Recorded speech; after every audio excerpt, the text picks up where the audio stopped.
Good afternoon, everyone, and welcome to this afternoon session.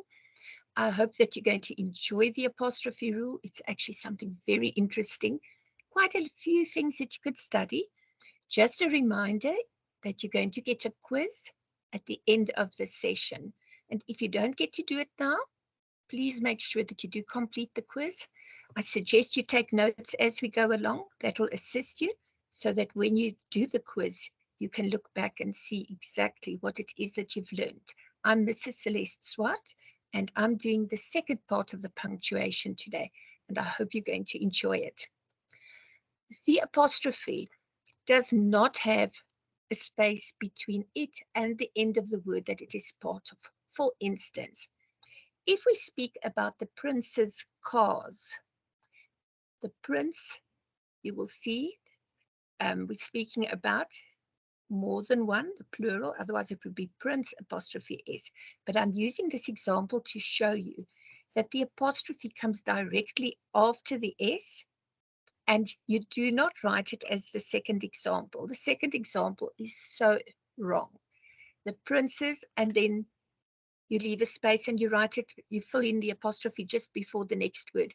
This is a horrifying mistake. Please make sure you don't do that. We find a lot of grade 12s do that in their matric writing pieces. So please learn to know the difference, learn to know what is right and what is wrong. When we look at an apostrophe, it indicates two things. It's either going to be omission or possession. Now, omission means the following. It means that something has been left out. We also call it the contracted form. And what it does, it shows us that there are letters that have been left out, or parts of the word that have been left out. And that's why it's called contracted form, because it's made smaller. You look at these examples. Do not, contracted form, don't, and the apostrophe replaces the O in not. I am, we say I'm. She would, she'd, could be she could, she'd. It's the same contracted form. Cannot becomes can't. Then possession or belonging to. That shows that it belongs to someone. And it's the girl's handbag. We know that the handbag belongs to the girl. Something very important though, inanimate objects cannot show possession. You can't say the house's roof because the house cannot possess the roof. It isn't alive. Only live things can possess. Then rule number 1. Look at these singular nouns. You'll notice that these are also common nouns.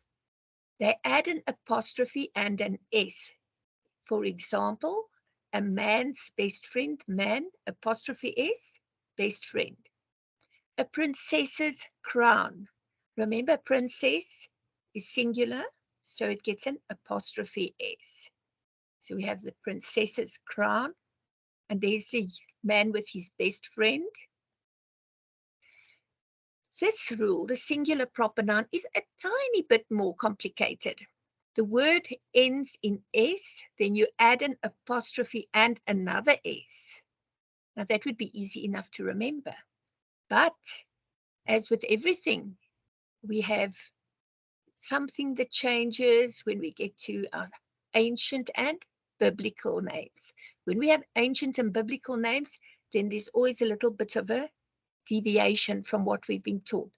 So with most proper nouns that are singular, you will see Charles, Jones, and James all end on S. So Charles's bicycle takes an apostrophe S. Jones's butchery takes apostrophe S. James's car, apostrophe S. But now when we look at ancient and biblical names, there's something interesting.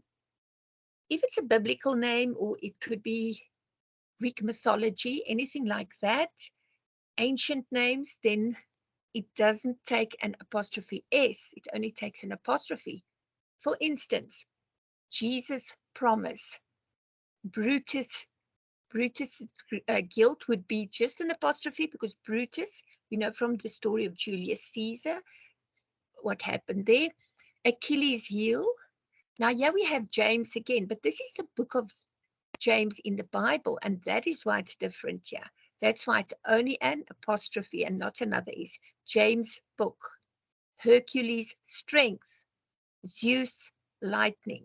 They only take apostrophe to indicate that this is the apostrophe is showing you the word is in plural, is ending, it's a singular word and it's indicating possession. So it's really pretty interesting to see how these change. This is something that I think is a little bit archaic. We would call it old-fashioned, and I don't think it's applied so strongly anymore. Then the plural nouns ending in an S, you add only an apostrophe after the S at the end of the word, and you do not add another S.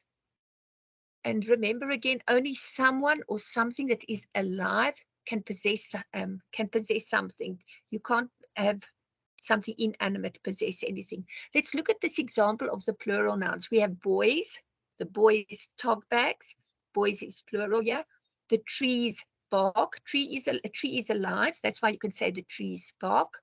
The dogs bowls. Because dogs are alive. Great. Now, when we have a plural noun not ending in an S, you add an apostrophe S. We think of children and women. Women with an E means it's plural. Children's paints and women's cosmetics will then take an apostrophe S. Then the following idioms. Now this lesson is also short and sweet and to the point, and hopefully you're going to cope well with it.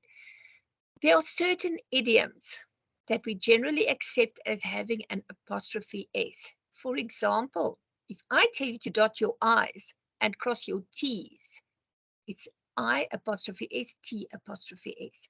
And that is telling you to work neatly and do everything correctly and accurately.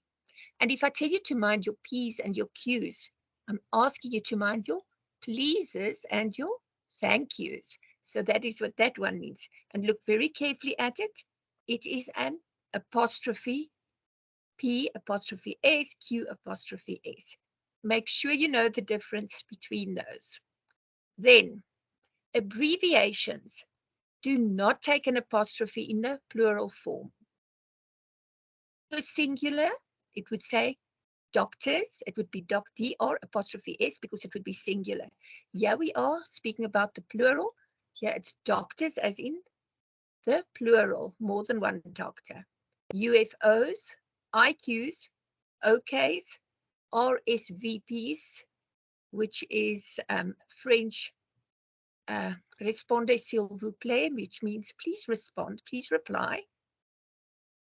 And those do not take an apostrophe because they are in the plural form. Now, you do not use an apostrophe in a plural date. For example, when we speak of the 60s and 70s, we are not just speaking of 1960 or 1970.